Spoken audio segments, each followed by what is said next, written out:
Hey guys, this is Mark, and early morning coffee.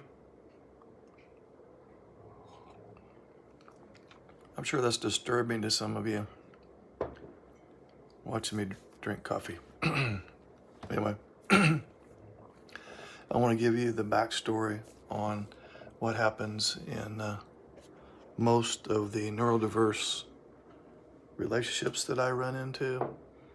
I am going to grossly oversimplify, but this is what I run into a lot when I'm talking to neurodiverse couples.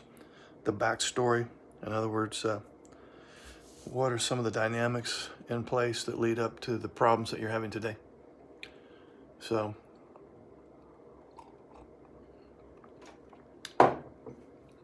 probably should go way back into childhood. And again, this is not one size fits all. There's huge variability from person to person, of course. But often as a child, he couldn't quite fit in. And so, socially, I mean. And so he gravitated towards non-social activities. And he usually found one particular activity that he really enjoyed that didn't involve people or emotions, of course. And he became an expert in it, in a sense. And whatever he gravitated to, once he realized I can't really make it like I want to make it, or like other people are making it in the social world, I'll just do something that's of a non-social nature. And he gets really good at it, and he focuses on that. It becomes his special interest, almost to the exclusion of many other things. Didn't have a wide range of interest growing up. That's the quick snapshot on the childhood history stuff. Well, in worst case scenarios, he may have been bullied and teased and ostracized and labeled a problem student by teachers. He may have been labeled a problem child by parents, or his parents knew that something was off and they kind of overindulged and overprotected him. That's even a worse problem than being labeled a problem child and disciplined like a neurotypical kid. Because now he grows up expecting accommodations from others. In many cases, he will go off to school. Sometimes he makes it, sometimes he doesn't.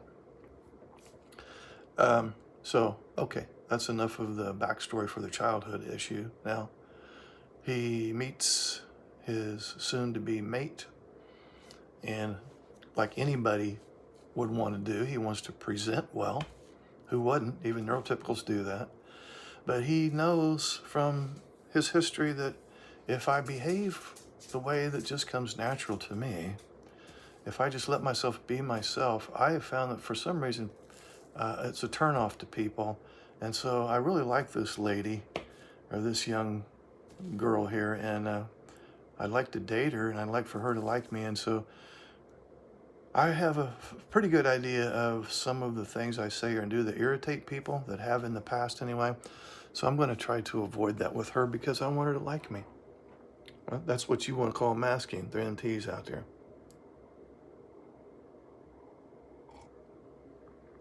As a side note, I don't like that term because it makes it sound like he's trying to trick and deceive. And some of you NT wives have used that too. I feel like I've been tricked. No. Well, you may feel like you've been tricked, but that's not what was going on. So she becomes his special interest. I mean, he still has his other special interest, whatever he drug into the relationship, but now she becomes one of them, and maybe for a period of time becomes his number one special interest. So now he was hyper-focusing on this non-social activity, runs into her, now he hyper-focuses on her in most cases, not in all cases. And so she feels like, oh, great, this guy likes me, I like him. He's a little quirky and odd and kind of clumsy and forgetful, but that's kind of cute, and I can help him. And so you carry on, right? Carry on, get married. And then the newness of the relationship wears off, and as it does with any couple, neurotypical or not, the romantic phase is over. And so he kind of gravitates back to his primary special interest that he was engaged in before he met her. And he kind of neglects her, but he doesn't even know he's doing it. He thinks we're still fine. She notices it.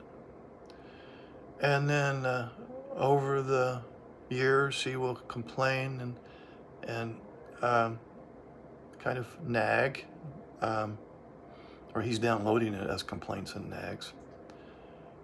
Her motive is to work on the relationship.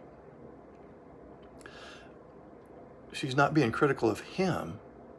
She's being concerned about the relationship. But he doesn't realize that he's fallen off the wagon, so to speak, with giving her attention. And so he doesn't view it as, oh, well, she's just wanting to work on our relationship. No, he's downloading it as, she is critical of me. She's saying I'm doing something wrong, or that I'm failing. His self-esteem was already in the toilet before he ever met her, based on his childhood history. That's why I wanted to touch on that a few minutes ago.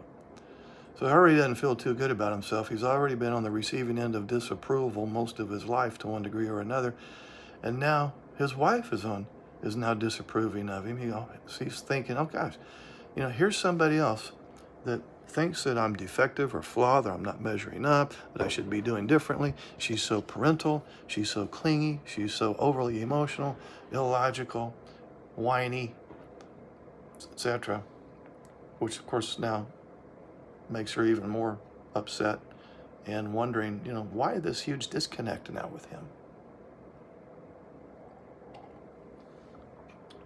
So she's wanting to work on the relationship. She's not talking down to him. She's not trying to be parental or ridicule him or make him feel like a piece of shit. But that's how he's downloading it. Now you can fill in the rest of the history now, can't you? So the more she pushes, the more he feels attacked. The more he feels attacked, the more he pulls away. The more he pulls away, the more she pursues. The more she pursues, the more he pulls away. Eventually she gets to the point where she stops pursuing. It's like, what's the point? And now resentment is in the picture. So she's resentful because he won't be emotionally reciprocal. He's resentful because he feels like he can never do anything right. Doesn't matter what I say or do, it's always wrong. I'm always in trouble with her. And this goes on for how many decades? How many? 10, 20, 30, 40? And neither party knows what the hell's going on. His self-talk is, I don't know what happened to her. She's not the person I married. She used to be nice and kind and loving. And now she's just always complaining. And she goes, this is not the person I married. He gave me attention. By all counts, he was give and take. There was give and take in conversation, emotional reciprocity, sex, affection. What happened to him? So both parties get into blaming and shaming. Yeah, blaming and shaming. Your fault. You're defective. No. It's your fault. You're defective. Then she does her research online and runs into this thing called Asperger's syndrome, or high functioning autism, ASD level 1. And she, aha.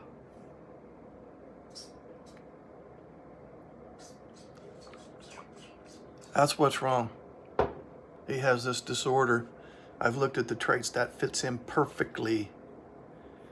That's what's going on. He's the problem. It's his fault. I'm the victim. And then she brings it up to him. Here, look at this. That's you. And he either does one of three things. He goes, no, that's not me. I don't have any of those traits. You're the problem. Or he goes, yeah, I have some of those traits, maybe. I'm not going to go to counseling. I'm not going to go seek an assessment, but I have some of those traits, if I want to be honest with myself. And in many cases, he will come and see me, even though he hasn't had a formal diagnosis, which I don't care about that. Or he goes, oh my God, you're right, honey. That is me. I think I have that. Now I understand why my life has taken so many twists and turns over the years. I want to go seek an assessment. I want to know for myself. She's not, bending his arm to go get an assessment. He wants to go get it. Because now it's an aha moment for him, and he doesn't feel a sense of shame about finding out if he has it. He's just super interested and curious, and now it would make sense to him why things have turned out the way they have. And so in that, then he gets an assessment. He runs, by gosh, I do have it. And now I understand the work I need to do. Since I have the label now, I know what strengths I'm likely to have, and I want to capitalize on those strengths. And I also know, because it's riddled in the literature everywhere, what some of my weaknesses are likely to be. And these are the areas that I want to work on. And so he's really open to, bettering himself. So anyway, there's a lot of variability in this backstory, as I mentioned. It's not one size fits all, but I've been doing this for a number of years, and when I talk to the neurotypical spouse and the ASD spouse, the backstory is usually along the lines of what I just described. So I guess I would say, as a finishing touch here on this video, since the two of you have been dealt this particular poker hand, and it's going to be a difficult hand to play, it's going to be very important for the two of you to extend one another some grace and mercy, because she's high in social and emotional intelligence, high in social and emotional needs, high in social and emotional skills. He's low in all those areas. It's not his fault. She says, well, I didn't sign up for this marriage. Well, he didn't sign up for autism. And I'm not calling him dumb. He's probably smarter than me. High IQ and high LQ, which is logical intelligence.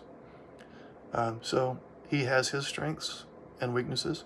She has her strengths and weaknesses. Unfortunately, there's a huge mismatch. But sometimes I run into couples where she goes, yeah, he's real strong in this area where I'm weak, so we're kind of a good match there. And I'm real strong in this area where he is weak, and we're kind of a match there. So sometimes this mismatch can be used to your advantage. So anyway, that's the snapshot of what I run into, and you probably can relate to that at some level. I do have a group for NTYs, a group for ASD men, and a group for the neurodiverse couples. It's a couples group.